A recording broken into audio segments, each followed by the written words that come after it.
अस्सलाम वालेकुम दोस्तों, सुबुह जो टाइम आहे। मां पंहिंजो दुकानु खोलियो आहे अल्लाह सिंह जो नालो वठी। ऐं उमेद थो कयां तव्हां सभु भाइर ख़ुशि हूंदो, ठीकु हूंदो ऐं शाद आबाद हूंदो।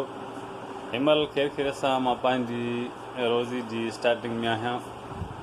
दोस्तों हिनमहिल सुबुह जो टाइम 5:30 थी रहिया आहिनि ऐं मां पंहिंजी रोज़ी जी स्टार्टिंग में आहियां। जंहिं जॻह ते मां आहियां हिते सवेरे दुकानु खोलणो पवंदो आहे, पंहिंजी रोज़ी जी स्टार्टिंग करणी पवंदी आहे। तव्हांखे अॼु पूरे ॾींहं जी रूटीन ॾेखारींदुमि। अॼोके वीडियो में तव्हां मूंसां गॾु रहिजो। त हिनमहिल मां दुकान जी सफ़ाई करे अलाह साईं जो नालो वठी कम खे कयांदो स्टार्ट।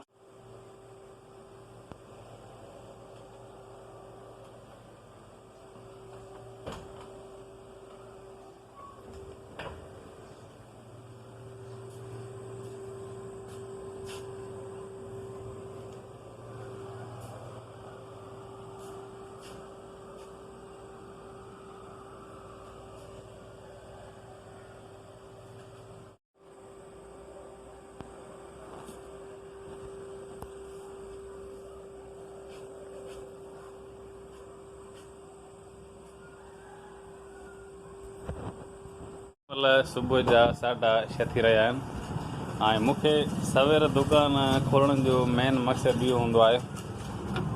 हे तव्हां ॾिसो था खीर आहे। त सुबुह जो सवेर दुकानु खोलण जो मेन मक़सदु इहो हूंदो आहे त जेके ॾियारीदार तबिके वारा माण्हू हूंदा आहिनि उहे सुबुह सवेर पंहिंजो नाश्तो खीर वग़ैरह वठंदा आहिनि। उनजे करे असांखे सवेर उथणो पवंदो आहे। ऐं हिनमहिल टाइम थी रहियो आहे पूरा 6:30। दोस्तों चांहि असांजी बिल्कुलु तयारु आहे ऐं सुबुह जो टाइम थियो आहे 7 बजे। असां चांहि पीअंदा आहियूं ऐं दुकानु मां खोलींदो आहियां 5:30 बजे। त हिनमहिल असां पीअंदासीं चांहि। हेलो दोस्तों, हिनमहिल सुबुह जा थी रहिया आहिनि पूरा 7 ऐं ख़ैर सां मुंहिंजा नंढा बि निंड मां उथिया आहिनि। हिनमहिल असां कंदासीं चांहि जी तयारी।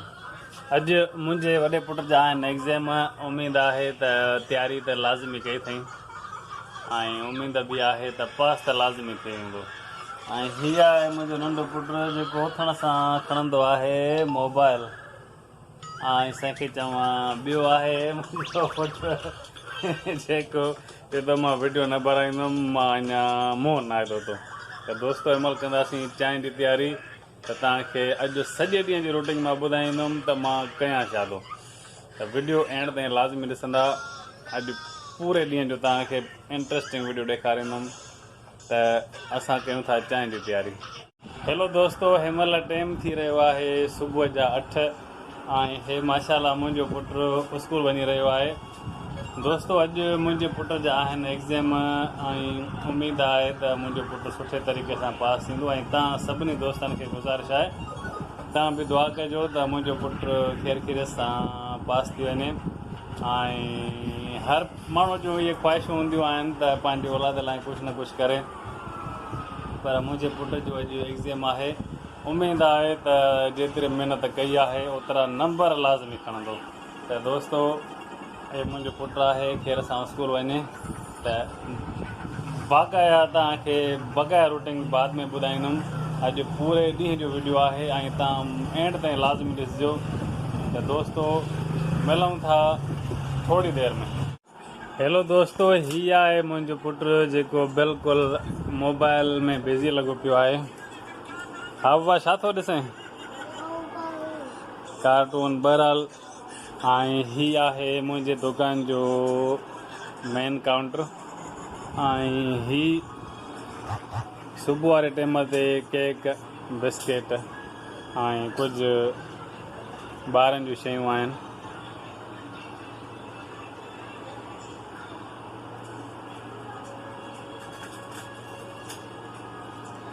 ऐं हे सामान थोरा डाउन थी विया आहिनि। अॼु कोशिशि कंदुमि त मां सामान खणी अचां।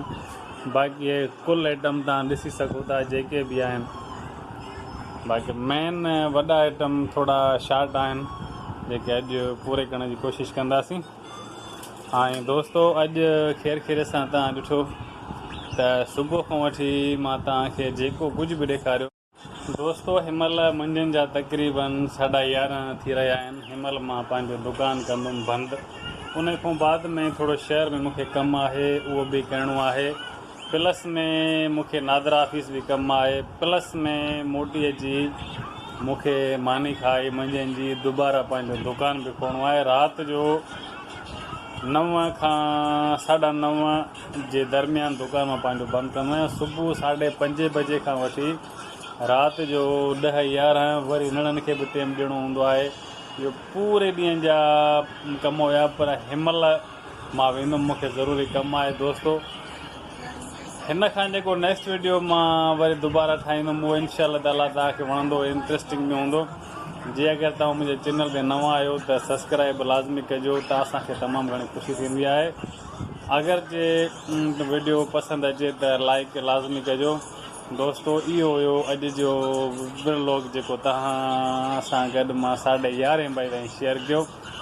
हाणे मां पंहिंजी दुबारा वीडियो जेको बि राति ताईं आहे उहो मां तव्हांखे ॾेखारींदुमि त मुंहिंजी ज़िंदगी कहिड़े तरीक़े सां गुज़री रही आहे। उमेदु आहे त तव्हां दोस्त सपोर्ट लाज़मी कंदो। मिलंदासीं नेक्स्ट वीडियो में। टेक केयर एंड अल्लाह हाफ़िज़।